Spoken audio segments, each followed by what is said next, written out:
يا صباح الفل والياسمين على احلى متابعين. ازيكم حبايبي؟ عاملين ايه؟ يا رب تكونوا بخير. بصوا بقى، انا النهارده هعمل لكم عيش بلدي، حاجه كده عظمه عظمه عظمه، اللي هو العيش بقى السياحي اللي انتوا بتشتروه من بره. الله اكبر كده، يعني ايه حاجه نظيفه وفي البيت، وهعلمكم ازاي تعملوه وازاي تروحوه. نقول بسم الله الرحمن الرحيم ونخش على المقادير. بصوا انا مش ماشيه بمقادير النهارده، يعني انا عندي حبه دقيق، غله، اللي هو القمح العادي، يعني اللي هو ايه، بتلاقوا جواه رده زي ما انتوا شايفين كده. طبعا احنا بننخلهم، انا عندي حبه كده، يعني ايه، قيمه بتاع 5 كيلو كده. بصوا انا بنخل بمنخل حرير. طبعا الرده اللي بتطلع بحطها في الطبق ورايا، عشان انا بعد كده هستخدمها تاني زي ما انتوا شايفين كده. هنخل بقى الدقيق كله في قلب صينيه كده، وعلى مقدار الدقيق دوت هقول لكم هنعمل قد ايه ميه، وهنخبز في قد ايه، يعني هقول لكم كل حاجه. طبعا انا مش هستخدم دقيق قمح بس، انا هنا بحاول اشيل الرده من الدقيق، بنخله كويس. طبعا في الفرن مش بينخلوا الدقيق اصلا، بيحطوا الشوال على بعضه كده، فبتلاقوا الرغيف كده بيطلع غامق مش فاتح وابيض وحلو. طبعا انا هخلص الدقيق دوت واحط كمان عليه دقيق زيرو، اللي هو ده، اللي هو الدقيق الفاخر الزيرو، اللي هو الدقيق المخبوزات، الدقيق الفينو، يعني زي اللي كذا اسم يعني. اللي هي سامية بتحطي ده على ده عشان يفتحوا شوية ويديله مطة كده حلوة برضه. طبعا بيبقى فاتح كده وجميل، يعني تاكلوه حاف، مش شرط تغمسوه بحاجة، يعني من حلاوته بسم الله ما شاء الله، حاجة كده عظمة. بصوا انا هقلب الدقيق كله على بعضه، ده وده. حطيتي قد ايه من ده؟ حطيت بتاع كيلو بس، يعني مقدار كيلو كده بس يفتحوا يعني. بصوا دي الردة اللي طلعت، انا هقول لكم هنعمل بيها ايه. بصوا بقى، انا هنا مسخنة مية، انا هركن بقى كل الدقيق ده على جنب. انا هنا معايا خميرة بيرة، اللي هي الخميرة اللي هي بتتباع في الفرنة دي. بتاخدي حتة حلوة كده، يعني ايه، عشان برضو ايه، يرفع معاكي بسرعة. يعني مقدار قد ايه مثلا، زي ما انتوا شايفين كده، قد صابع ايديكي كده مثلا. تحطي حبة ملح عليهم كده، وتحطي المية الدافية. طبعا ما تكتريش ملح، احنا بنحط ملح بس كده، ايه، على الدقيق، اللي هو ايه، يعني ايه، ما يبقاش يعني يديله حتى طعم، يعني ما يبقاش من غير حاجة خالص. بصوا انا هنا عندي مية دافية، المية ديت دافية كده زي دم العين او ازيد شوية. بزود بيها وبقلب الملح بالخميرة كويس بالمية. ليه بقى؟ علشان هنزل عليها الدقيق واحدة واحدة. ولازم مية دافية مش مية سخنة. لو مية سخنة يا جماعة بتموت الخميرة، والخميرة لو ماتت العجين مش هيرفع معاكي نهائي.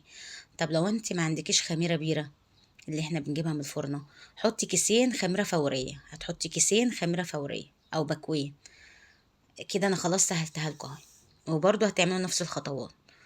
بصوا انا هبتدي بقى انزل واحده واحده كده، وهبتدي برضو ايه، اكمل من الدقيق زي ما انتوا شايفين، على قد مقدار الطبق هعجن.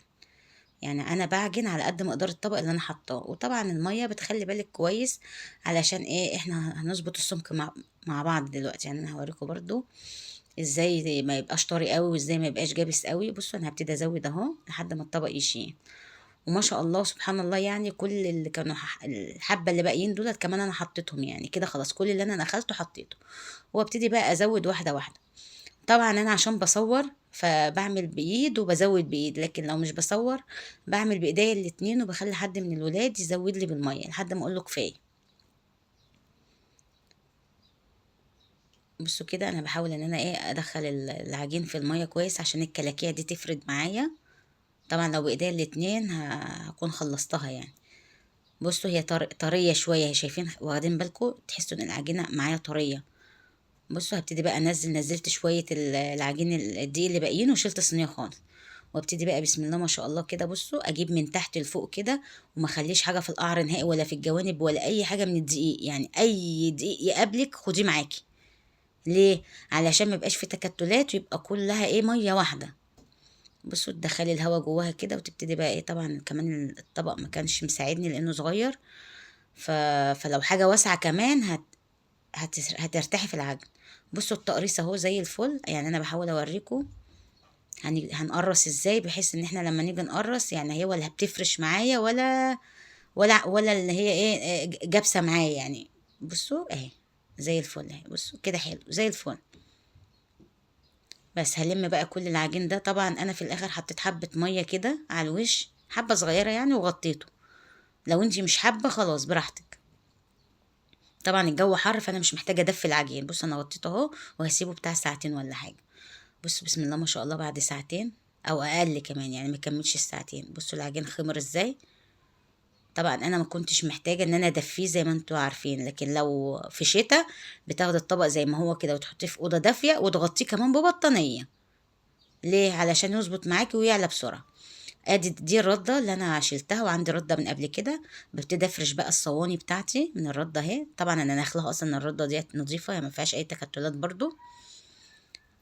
صواني وعندي سيجان، اي بقى حاجه عندك تبتدي تفرشي عليها الرده، بس ايه تتقليها شويه يعني، ما تخليش ايه الرده خفيفه. ليه؟ علشان احنا هنقرص عليها.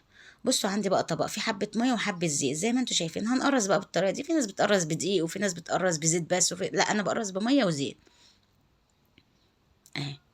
نقول بسم الله بقى واوريكم هنعمل ايه.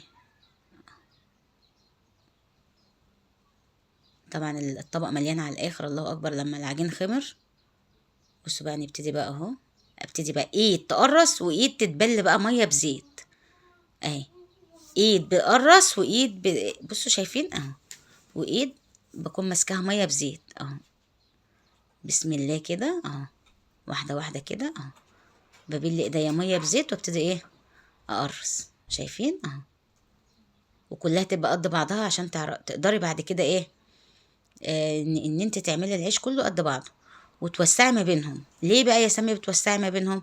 عشان هو هيخمر تاني، يعني احنا عايزينه يرفع تاني، علشان هو ده العيش المرفوع يا جماعة. يعني كده حلو قوي في الصواني اهو. شايفين؟ ادي الصينية التانية بسم الله ما شاء الله. عملوا معايا بقى ايه، صينيتين كبار عشاء، والصينية الصغيرة اللي انا كنت مغطية بيها، وصاجين كبار وصاجين صغيرين. يعني عملوا معايا كمية محترمة.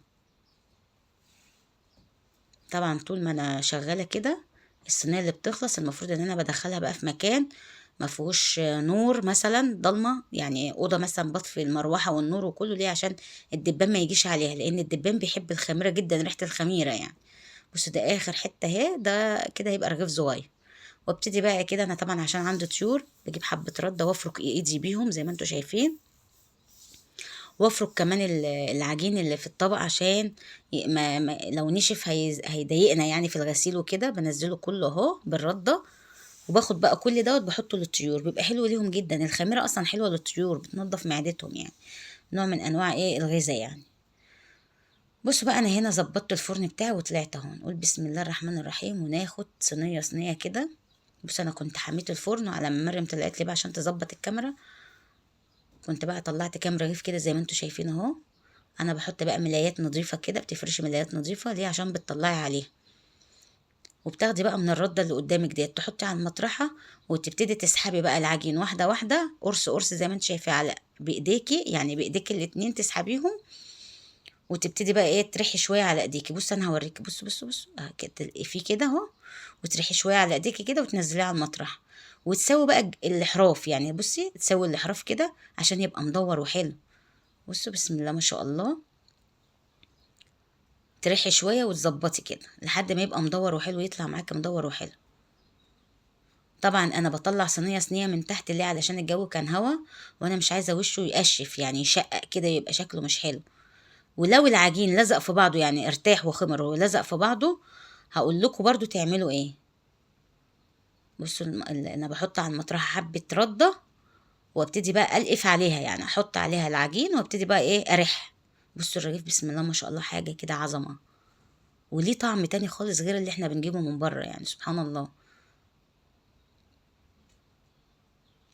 وهقول لكم برضو التسويه عامله ازاي. يعني ايه، انت بتشغلي الفرن من تحت وما تعلهوش قوي عشان ما يحرقش القعر بتاع العيش، يعني ما يحرقش قعر الرغيف.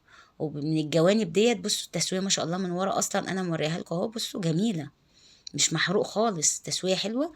الوش بقى الجوانب بتاعه الفرن بتعليها ليه؟ علشان يرفع معاك الرغيف على طول. لكن تحت ما بتعلهوش، بتخلي ناره هاديه. بصوا القعر حلو جميل ازاي. لما تلاقي حتتين بيلزقوا كده جنب بعض، قرصين جنب بعض وهم على الصينية، يعني خلاص هو خمر خلاص وبيلزق في بعضه، بتفكيهم بحبة ردة. بتدخلي صوابعك من هنا، صابع من هنا وصابع من هنا، بحبة ردة وبيفكوا معاكي على طول. يعني الموضوع سهل مش صعب. بس يا جماعة والله الخبيث ده على حسب التعود. يعني انت لو اتعودتي وايديكي خدت وراحت وجت كده في قلب المطرحة، الموضوع هيبقى سهل بالنسبة لك. بص انا هوريكي دلوقتي واحدة لازقة في التانية، هوريكي هفكها ازاي. انا الفيديو بس عشان مش كنتش عايزاه يبقى طويل عليكم فانا سرعته، لكن والله انا كان نفسي اخليه بطيء، يعني اخليه بطبيعته علشان تشوفوا، يعني تشوفوا كل حاجة بتفاصيلها. طبعا العجينة اصلا طرية يعني مش جابسة، فهي ما شاء الله بتتحط على المطرحة في ثانية، بتعمل على طول، بتفرد على طول على المطرحة. بصي يعني مثلا لو ايه خلاص الرغيف اتعمل بس فاضل في حتة كده من الجنب انت عايزاها بص انا بفكها ازاي بصوابعي الاتنين اهو بالردة، تفك على طول وتعمليها على ايديكي كده واحدة واحدة كده، هتلاقيها ريحت معاكي وفردت. لو مثلا رغيف كده مثلا استوى خلاص وانت بتطلعيه يعني وشه اتظبط وفي حته كده بيضه من الجنب، بتحطيها على الحرف كده، شايفين يعني بتحطوها على الحرف كده تكمل سواها عادي، بتبقى زي الفل يعني. انا ما شاء الله خلصت الكميه كلها زي ما انتم شايفين، الصينيه اللي بتخلص بركنها على جنب، الصاج اللي يخلص اركنه على جنب. بصوا ده صاج اهو ارتاح وكل اللي انا مقرصاه دخل في بعضه ولا يهمني. بصوا هوريكم هعمل ايه، بصوا الحركه دي اهو، بصوا اهو عادي خالص اهو، بتلقي فيه عادي ما شاء الله اهو. طالما في رد عندك ما تقلقيش يعني، حبة رد على حبة دقيق بتحطيهم على بعض وبتظبطي بقى ايه عيشك. بصوا العيش من الجنب الله اكبر عامل ازاي، حاجة كده عظمة اهو. وطبعا ده كله على حسب التقليب، يعني لو لاحظتوا انا كل رغيف بطلعه ببص في قعره، كل رغيف بطلعه ببص في قعره. ليه؟ عشان اتاكد من تظبيط الفرن بتاعي.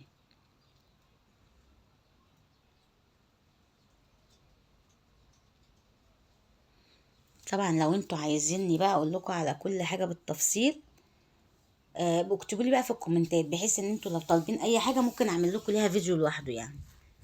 يعني ممكن اعمل لكم الرحل لوحده، التقريص لوحده، لان دي كلها خطوات بتبقى محتاجه حد ايه يعني يركز فيها كويس. بصوا انا بلقي في الرغيف ازاي، بصوا كده. اهم حاجه تسلكيه بالرده بس من العيش اللي جنبه، من التقريص اللي جنبه، وحتى لو لزق في الصاج برضو بتسلكيه. انا الاول ما كنتش بعمله مدور خالص، يعني بتهيألي العيش كان بيطلع معايا مثلث مستطيل كان بيطلع معايا غريب الشكل والله، لحد ما اتعلمت الحمد لله وبقيت ادوره كده على المطرحه بحيث ان هو يبقى ايه مدور وحلو كده زي المطرحه. بس لو لاحظتوا هتلاقوني بصي بظبطه ازاي عشان يطلع حلو كده ما يبقاش معوج اهو. بصي باخد حبه رده وبفك ازاي من الجنب من الجناب، بصوا اهو، وتبتدي بقى تدقي فيه كده.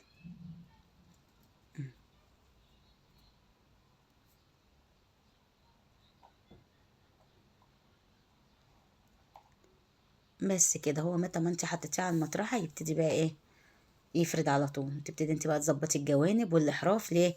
علشان الاحراف ما تبقاش تخينه معاكي، يعني تظبطي الاحراف كده عشان ما تبقاش تخينه معاكي.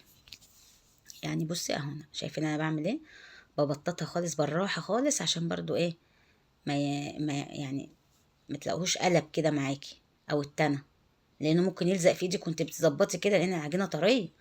لو لزق في ايدك هتلاقيها بدل ما بتفرديها هتلاقيكي لعبكتي الرغيف معاكي على المطرح، يعني بشويش وواحده واحده.